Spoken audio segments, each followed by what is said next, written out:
নমস্কার বন্ধুরা, আমি প্রিয়ব্রত আর তোমরা শুনছো ফেনোমেনাল আর্কাইভ। তো আজকে এই বছরের দ্বিতীয় রবিবার, আর আমি দেখছিলাম যে তোমরা আমার ভূতের গল্পগুলো, মানে আমার চ্যানেলে যে ভূতের গল্পগুলো আছে সেগুলো শুনতে তোমরা সত্যি খুব ভালোবাসো। তো অনেক দিন তো কোনো ভূতের গল্প হয়নি, মানে লাস্ট 2 উইকস কোনো ভূতের গল্প আমি নিয়ে আসিনি। তো তাই ভাবলাম যে অনেক দিন যেহেতু কোনো ভূতের গল্প হয়নি, তাই এই সপ্তাহে একটা নতুন কোনো ভূতের গল্প নিয়ে আসি। তো সেই সূত্রেই একটা গল্প লিখে ফেললাম, আর আজকে তোমাদের কাছে সেই গল্পটা মানে পাঠ করার জন্য আমি শিখেছি। তো গল্পটা একটু ইউনিক টাইপের, আর আশা করছি তোমাদের গল্পটা ভালোও লাগবে। গল্পটার নাম হচ্ছে লিফট। একটা লিফটকে ঘিরে একটা রহস্যের কি বলবো ঘন ঘটা। তো এবার সেটা নিয়ে পুরো গল্পটা। তো আর মনে হয় বেশি কথা বলার কোনো প্রয়োজন নেই। তো শুরু হচ্ছে আমাদের আজকের গল্প, প্রিয়ব্রত মুখার্জির লেখা কাহিনী লিফট।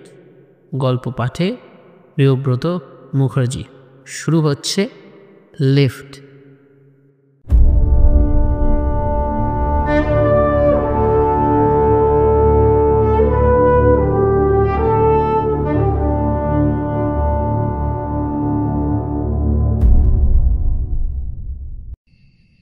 তো ঘড়িতে সময় তখন প্রায় রাত 11:15।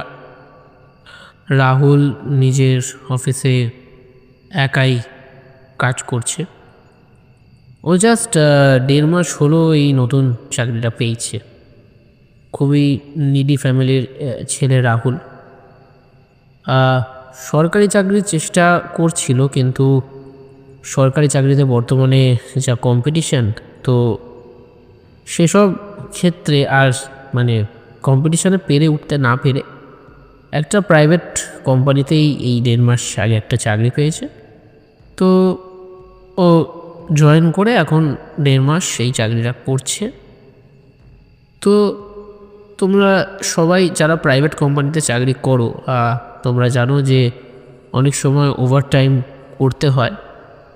তো রাহুলকেও আজ অফিসে ওভারটাইম করতে হচ্ছে, কিন্তু এতটা যে রাত হয়ে যাবে রাহুল কিন্তু সেটা ভাবতে পারেনি। অফিসের প্রায় সবাই চলে গেছে, একমাত্র রাহুল আর রাহুলের এক সিনিয়র মিত্রদা দুজনে বসে কাজ করছিল। তো এবার যেই 11:15 বেজে গেছে, মিত্রদা নিজের ব্যাগটা গুছিয়ে নিয়ে রাহুলের উদ্দেশ্যে বলল, রাহুল, তাহলে আর তো খানিকটাই কাজ বাকি আছে। আমি আমার পার্টের কাজটা সামনে নিয়েছি, তোমার পার্টের আর যেটুকু কাজ বাকি আছে তুমি সামনে নাও, নিয়ে চলো, তাহলে আবার কাল সকালে দেখা হবে, ঠিক আছে? Good night. এই বলে মিত্রদা বেরিয়ে গেল। রাহুলও এবার পুরো অফিসে একা হয়ে বসে রইল। তো এবার ন্যাচারালি ধরো একটা বিল্ডিংয়ের মধ্যে তুমি সম্পূর্ণ একা, ভাই গা ছমছম তো করবেই। মানে যারা বলে যে আমি ভূতে বিশ্বাস করি না বা আমার ভয়টা আসে না, তারা কিন্তু ডাহা মিথ্যে কথা বলে। কারণ এরকম একটা বিল্ডিংয়ে রাত প্রায় 12টার সময় তুমি সম্পূর্ণ একা, ন্যাচারালি ভয় লাগতে পারে। রাহুলেরও ঠিক সেরকমই একটা ফিলিং হচ্ছিল, মানে একটু গাটা ছমছম করছিল আর কি। তাও ও নিজের কাজের প্রতি কনসেন্ট্রেট করার চেষ্টা করলো। আর এইভাবেই কাজ করতে করতে করতে করতে কখন যে প্রায় রাত 1:15 হয়ে গেছে রাহুল খেয়াল করেনি। তো এই 1:15 নাগাদ রাহুলের যে কাজটা ছিল রাহুল প্রায় গুটিয়েই ফেলেছে। তো এবার রাহুল নিজের ব্যাগটা গুছিয়ে নিয়ে যেই ওর রুম থেকে বেরোলো, ও দেখতে পেল করিডোর পুরো অন্ধকার। তার মানে মিত্রদা যখন বেরিয়েছেন তখন ভুলবশত হয়তো করিডোরের লাইটটা নিভিয়ে দিয়েছেন। তাহলে এক্ষেত্রে কি করা যায়? রাহুল ভাবলো যে ওর মোবাইলের যে টর্চটা আছে সেটা ইউজ করে সিঁড়ি দিয়ে নেমে যাবে, কিন্তু এতটাই অন্ধকার ছিল রাহুল ভয়েতে আর সেইটুকু সাহস আর দেখাতে পারল না। তো ওদের যে বিল্ডিংটায় সেটায় মোট 3টে লিফট আছে। এবার রাহুল ফার্স্ট লিফটের সুইচটা টিপলো, কিন্তু দেখাচ্ছে এল, মানে লক ঠিক করে দেওয়া হয়নি। তো রাহুল আর বেশি কিছু না করে দ্বিতীয় লিফটটায় গিয়ে আবার সুইচ টিপল, কিন্তু দ্বিতীয় লিফটটা মানে কোনো কিছুই দেখাচ্ছে না, পুরো ব্ল্যাঙ্ক হয়ে পড়ে আছে। এবার রাহুলের ন্যাচারালি অত বড় বিল্ডিংয়ে ও একা আছে, ওর একটু ভয় লাগছে। তো এবার রাহুল তৃতীয় লিফটে সামনে গিয়ে সুইচ টিপল, আর লিফটটা তখনই চলে এলো। রাহুল লিফটের দরজা খুলে লিফটে উঠে পড়ল। লিফটে উঠে রাহুল জি এর সুইচ টিপল, মানে ও গ্রাউন্ড ফ্লোরে যাবে, গিয়ে ওর গাড়িটা নিয়ে বাড়ি যাবে আর। তো এবার সেই মতো রাহুল জি টিপে দাঁড়িয়ে আছে, কিন্তু হঠাৎই থার্ড ফ্লোর আর সেকেন্ড ফ্লোরের মাঝখানে লিফটটা আটকে গেল। এবার ন্যাচারালি রাহুল একটু ভয় পেল, কারণ বিল্ডিংয়ে ও একা। রাহুল প্রথমে চিল্লালো হেল্প হেল্প হেল্প, কিন্তু যেহেতু বিল্ডিং একা, কেই বা ওর কথা শুনতে পাচ্ছে। তো এবার রাহুল বিল্ডিংয়ের যে সিকিউরিটি গার্ড তাকে মানে ফোন করার ট্রাই করলো, কিন্তু লিফটের ভেতর টাওয়ার নেই। তো অগত্যা রাহুল কি করবে? রাহুল চুপচাপ লিফটের মধ্যে দাঁড়িয়েছিল। এবার দেখো, তুমি যখন একটা কোথাও খুব বাজেভাবে আটকে গেছো, তখন তোমার মনের মধ্যে কিন্তু অনেক রকম উল্টোপাল্টা থটস কিন্তু আসবে, আর এটাই ন্যাচারালি মানুষের ক্ষেত্রে। রাহুলের ক্ষেত্রেও ঠিক তেমনটাই ঘটছিল। রাহুল প্রচণ্ড নার্ভাস হয়ে পড়েছিল আর ভাবছিল যদি লিফট থেকে বেরোতে না পারি। ঠিক এমন সময় রাহুলের পাশ দিয়ে যেন একটা ঠান্ডা হাওয়ার স্রোত বয়ে গেল। রাহুল হঠাৎই কেমন যেন একটু চমকে উঠল। রাহুল বুঝতে পারছে না এটা ওর সাথে কি হচ্ছে। আর এমন সময় রাহুল শুনতে পেল কেউ যেন ওকে ডাকছে।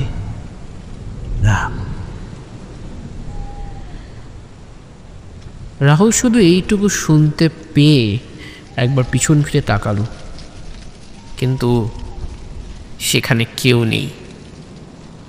রাহুল লিফটে সম্পূর্ণ একা।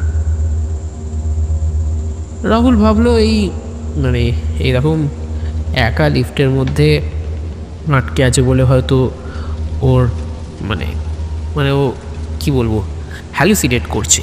আর নর্মালি এরকম কিন্তু মনে হয়, তো এটা সবাইকার সাথেই ঘটে। তো রাহুল এটাকে কোয়াইট ন্যাচারাল ভেবে আবার অপেক্ষা করছে যে কখন লিফট এগোবে। এবার ও আবার পকেট থেকে ফোনটা বের করে ও আবার সিকিউরিটি গার্ডকে ফোন লাগানোর ট্রাই করে, কিন্তু ফোন তো লাগছে না, কারণ এখনও লিফটের ভেতরে টাওয়ার নেই। তো এবার যখন রাহুল ফোনটাকে কেটে দিয়ে ও ফোনটাকে নিজের পকেটে ঢোকাতে যাবে, তখন হঠাৎ করে রাহুলের ফোনের ক্যামেরাটা অন হয়ে যায়। আর তখনই রাহুল ওর ক্যামেরায় দেখে যে ঠিক ওর উল্টো দিকে একটা মানুষ দাঁড়িয়ে আছে। রাহুল ক্যামেরাটা সরিয়ে যেই নিজের চোখে দেখতে যায়, তখন কিন্তু কাউকে দেখতে পাচ্ছে না। কিন্তু যখনই ক্যামেরাটা সাহায্য দেখছে, তখন কিন্তু একজনকে দেখতে পাচ্ছে। সেই ব্যক্তিটি নারী না পুরুষ সেটা কিন্তু বোঝা যাচ্ছে না, কিন্তু রাহুল দেখতে পাচ্ছে যে ওর সামনে একজন দাঁড়িয়ে আছে। এমতো অবস্থায় রাহুল কি করবে বুঝতে পারছে না। তো সেক্ষেত্রে রাহুল নিজের নার্ভটাকে কোনো রকমের স্ট্রং রেখে ও জিজ্ঞেস করলো, কে তুমি, কে? রাহুল কোনো উত্তর পেল না, শুধু দেখলো যে ব্যক্তিটি ওর সামনে দাঁড়িয়ে আছে সে আস্তে আস্তে নিজের মুখটা তুলল। আর তার মুখটা দেখে রাহুল আতঙ্কে তার মুখ দিয়ে একটা অস্ফুট চিৎকার বেরিয়ে উঠল, হে হে। কারণ রাহুল দেখতে পেল ওর সামনে যে ব্যক্তিটি দাঁড়িয়ে আছে তার মুখটি বিভৎসভাবে চ্যাপ্টানো। রাহুল আর ওই ব্যক্তিটির দিকে তাকিয়ে থাকতে পারছে না। তাড়াতাড়ি নিজের ফোনের ক্যামেরাটাকে অফ করে দিয়ে ফোনটাকে নিজের পকেটে ঢুকিয়ে ফেললো। এবার রাহুল বুঝতে পারল যে ওর এই লিফটে আটকে যাওয়াটা কোনো স্বাভাবিক ঘটনা নয়, এটা নিশ্চয়ই কোনো অমঙ্গলের ইঙ্গিত। রাহুল কি করবে বুঝতে পারছে না। রাহুল এবার চুপচাপ লিফটের মধ্যে বসে পড়ল। রাহুল জানে না ওর সাথে এরপর ঠিক কী হবে। রাহুল মনে মনে ঠাকুরকে ডাকতে শুরু করলো। আর ঠিক এমন সময় লিফটটা চলতে শুরু করলো। রাহুল দেখল যে লিফটটা নামতে নামতে নামতে নামতে ফার্স্ট ফ্লোর আর গ্রাউন্ড ফ্লোরের মাঝখানে এলো। কিন্তু সেখান থেকে লিফটটা গ্রাউন্ড ফ্লোরে না গিয়ে আবার ওপরে উঠতে শুরু করলো আর কি। First floor, second floor, third floor, fourth floor, fifth floor, sixth floor, এই করতে করতে রাহুলের লিফটটা পৌঁছে গেল একদম টপ ফ্লোরে। টপ ফ্লোরে পৌঁছে লিফটের দরজাটা নিজে থেকেই খুলে গেল। রাহুল এবার লিফট থেকে নেমে পড়ল। কিন্তু ও যে করিডোরটায় নামলো সেই করিডোরটা ওর কাছে সম্পূর্ণ অচেনা, কারণ এই করিডোরের সাথে রাহুলের অফিসের টপ ফ্লোরের করিডোরের কোনো মিল নেই। রাহুল এমুড়ো থেকে ওমুড়ো পর্যন্ত একবার হেঁটে নিল। আশ্চর্য ব্যাপার, এই করিডোরে কোনো রুম নেই, শুধু আছে শত শত লিফট। রাহুল বুঝতে পারছিল না ও কোন জায়গায় এসে পড়ল, কিন্তু রাহুলের মাথায় শুধু এখন একটাই চিন্তা যে ও বাড়ি কী করে ফিরবে। এই কি ঝামেলার মধ্যে এসে পড়ল রাহুল নাক কান মুলে শপথ করলো যে যাই হয়ে যাক না কেন, চাকরি থাক বা না থাক, ও রাতে আর কখনো ওভারটাইম করবে না, বা এত রাত পর্যন্ত কখনো এই ভুতুড়ে অফিসে থাকবে না। রাহুল এবার নিচে নামার জন্য একটা লিফটের সুইচ টিপল। লিফটটা এলো, কিন্তু লিফটের দরজাটা রাহুল যেই খুলতে গেল, লিফটের ভেতর থেকে বেরিয়ে এলো একটা পচা গলা মানুষের মৃতদেহ। না, মৃতদেহ বলাটা ঠিক হবে না, কারণ মানুষটা বেরিয়ে আসছিল নিজের পায়ে হেঁটে। রাহুল চট করে সরে গেল, কিন্তু মৃতদেহটা ওর পিছু নিয়েছে। রাহুল বুঝতে পারছে না ও কী করবে। এমন সময় রাহুল আর একটা লিফটের সুইচ টিপল। রাহুল আবার সেই অন্য লিফটটার ভেতরে ঢুকতে গেল, কিন্তু ওই লিফট থেকেও বেরিয়ে এলো একটা পচা গলা মানুষের মৃতদেহ। এই দুজন মিলে রাহুলকে ধাওয়া করেছে। রাহুল বুঝতে পারছে না রাহুল কি করবে, কিন্তু এমন সময় রাহুল দেখতে পেল যে না, কেউ তো ওকে ধাওয়া করেনি। তাহলে কি সম্পূর্ণটা ওর মনের ভুল? না না না না না, এতটা মনের ভুল কখনোই কারোর হতে পারে না। এতটা মনের ভুল একদমই নয়। এটা নিশ্চয়ই কোনো একটা ট্র্যাপ। আচ্ছা, আজকে হঠাৎ করে বস তো ওকে নিজে থেকেই বললো না যে এই যে নতুন অ্যাসাইনমেন্টটা এসছে, তোমাকে এটা আজকেই শেষ করতে হবে? ওর বসকে বারবার বোঝানোর চেষ্টা করলো যে এটা দুদিনের কাজ, একদিনে সম্ভব নয়, কিন্তু ওর বস ওকে ধমক দিয়ে ওভারটাইম করতে বাধ্য করলো। তাহলে কি এটা ওর বসেরই কোনো ট্র্যাপ? আচ্ছা, এই বিল্ডিংটায় তো দুটো লিফট, না না না না না না, দুটো নয়, তিনটে লিফট। দুটো সচল আর একটা লিফট অচল। মানে বহুদিন ধরেই ওই লিফটটা অচল অবস্থাতেই পড়ে আছে। আর কাল থেকে যে দ্বিতীয় লিফটটা আছে সেটাও কিছু একটা যান্ত্রিক গণ্ডগোলের জন্য অচল।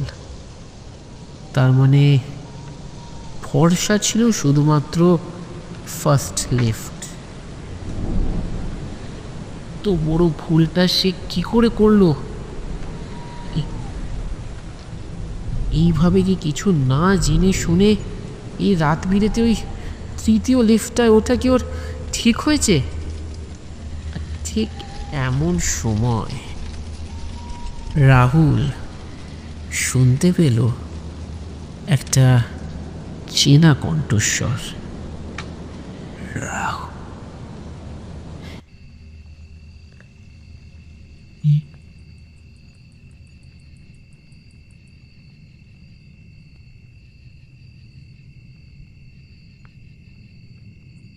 আজ থেকে এখানেই থাকতে হবে রাহুল। রাহুল চমকে পিছনে তাকালো, কিন্তু কোথাও কেউ নেই। কিন্তু যেই রাহুল সামনে ফিরে আবার তাকালো, রাহুলের মুখের সামনে ওই ওই ওই মানুষগুলো আবার এসেছে ওই মানুষগুলো। সবাইকারই পচা গলা দেহ। তারা তারা ধীরে ধীরে এগিয়ে আসছে রাহুলের কাছে। রাহুলের কাছে এগিয়ে আসছে। রাহুল কি করবে বুঝতে পারছে না। কি হবে? রাহুলকে কি তার মানে সারা জীবন এইখানে এই মানুষগুলোর মতো বন্দি থাকতে হবে? না না না না না না না, এটা কিছুতেই হতে পারে না।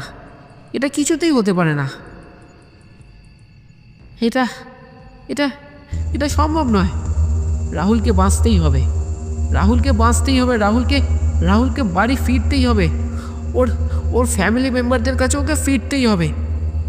তাই রাহুল নিজের সবটুকু গায়ের জোর লাগিয়ে শেষ চেষ্টা একবার করে দেখল। রাহুল নিজের ব্যাগটাকে মাটিতে রেখে প্রাণপণে ওই মৃত মানুষগুলোর সাথে লড়তে শুরু করলো।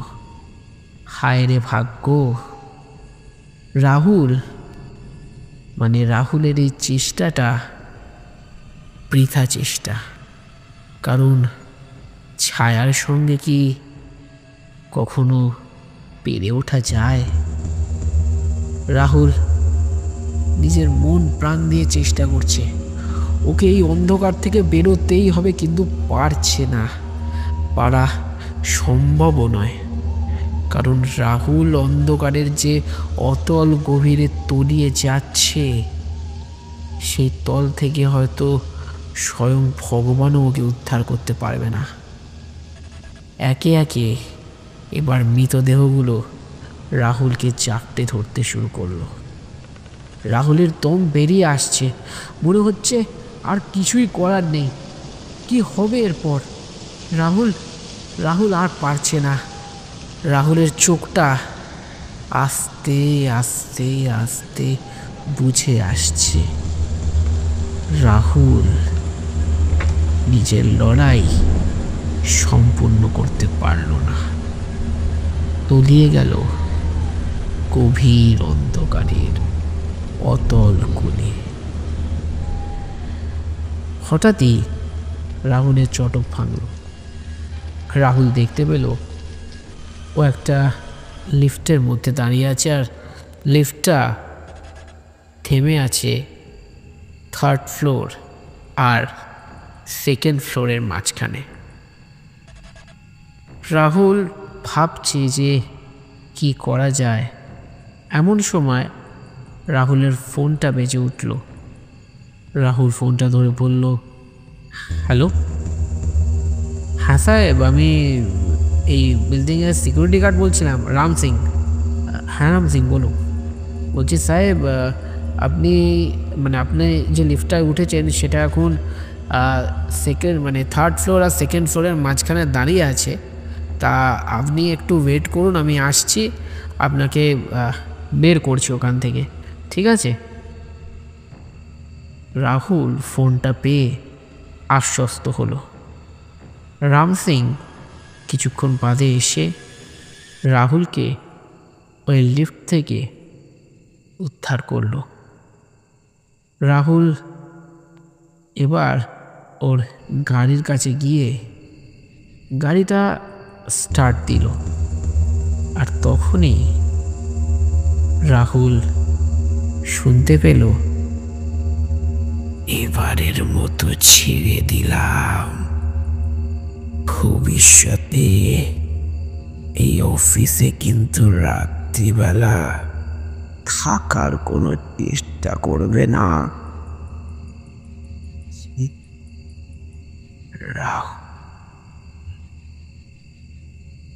রাহুল বুঝতে পারল ওর সঙ্গে যে ঘটনাটা ঘটেছে সেটা কোনো কাকতালীয় ব্যাপার নয়। রাহুল সত্যি সত্যি প্রবেশ করেছিল এই অফিসের সবথেকে ডার্কেস্ট করিডোরে, যেই করিডোরে কখনো হয়তো আলো পৌঁছয় না, যেখানকার বাসিন্দারা অপেক্ষা করে তাদের নতুন সঙ্গীর জন্য। রাহুল এবার গাড়ি স্টার্ট দিয়ে বেরিয়ে পড়ল ওর বাড়ির উদ্দেশ্যে। কাল সকালে তো আবার অফিসে আসতে হবে। তো বন্ধুরা, এই ছিল আমাদের আজকের গল্প লিফট, আমার লেখা, আর গল্প পাঠেও আমিই ছিলাম। আর তোমাদের সবাইকে তো প্রত্যেক সপ্তাহে বলি, তাও তোমরা করো না, কিন্তু তবুও আমি বলতে থাকবো যতদিন না তোমরা নিজে থেকে এটা করছো। তো প্লিজ তোমরা অতি অবশ্যই গল্পটা শোনার পর লাইক এবং কমেন্ট অতি অবশ্যই করবে, কারণ তোমাদের একটা লাইক আর একটা কমেন্ট আমাকে অ্যাপ্রিসিয়েট করে যে আমি যে জিনিসটা নিয়ে এগিয়ে যাচ্ছি সেটা আমাকে করতে। কারণ দেখো, অডিও ড্রামা সবাই করছে এখন, কিন্তু প্রপার স্টোরি টেলিংয়ের পেছনে কিন্তু কেউ খাটছে না। আর আমি যে জিনিসটা তোমাদের শোনাচ্ছি সেটা আনফিল্টার্ড, মানে ধরো আমি গল্প পাঠ করছি, সেখানে আমার মধ্যিখানে স্ট্যামার হচ্ছে, সেখানে গল্প বলতে বলতে আমি ভুলে যাচ্ছি। আর এইসব জিনিসগুলো তোমরা যদি লক্ষ্য করো তাহলে দেখবে আমরা যখন ছোট ছিলাম, আমাদের দাদু ঠাকমা, দাদু দিদা বা জেঠু জেঠিমা, মানে যারা আমাদেরকে ছোটোবেলায় গল্প শোনাতো আর কি, তো এবার তাদের কাছে যখন আমরা গল্প শুনতাম, আমরা কিন্তু এইভাবেই শুনতাম মন্ত্রমুগ্ধের মতো। তো মানে ওই ক্যাটাগরিটাকেই, ওই স্টোরি টেলিংয়ের স্টাইলটাকেই আমি ফিরিয়ে আনার চেষ্টা করছি আমার এই চ্যানেলের মাধ্যমে। তো আমি প্লিজ তোমাদের রিকোয়েস্ট করছি, তোমরা এইটা ভেবো না যে আমি অডিও স্টোরির বিরোধী বা অডিও ড্রামার বিরোধী। আমি চাই যে লোকে ভালো গল্প শুনুক, ভালোভাবে শুনুক। কারণ দেখো, বর্তমানে প্রত্যেকটা অডিও স্টোরি চ্যানেলই ভালো কাজ করছে। তারা 1 ঘন্টা, 1.5 ঘন্টা, 2 ঘন্টা, এমনকি 4-5 ঘন্টারও ভিডিও নিয়ে আসছে, আর সেটাকে তোমরা দেখছো, ভালোবাসছো, আমার দেখে খুব ভালো লাগে। কিন্তু দেখো, সব জিনিসের মধ্যে আমরা যদি আমাদের যে পুরনো স্টোরি টেলিংয়ের স্টাইলটা, এটাকে যদি আমরা ভুলে যাই, মানে এখন কাস্টিং দারুণ হচ্ছে, প্রোডাকশান দারুণ হচ্ছে, সাউন্ড এফেক্ট দারুণ হচ্ছে, দুর্দান্ত সব গল্প হচ্ছে, কিন্তু প্রপার স্টোরি টেলিংটা যদি না থাকে তাহলে কিন্তু পুরো জিনিসটাই নষ্ট হয়ে যায়। আমি বলছি না আমি পারফেক্ট, কিন্তু আমি একটা জিনিস করার চেষ্টা করছি, আর তার জন্য চাই তোমাদের সাপোর্ট।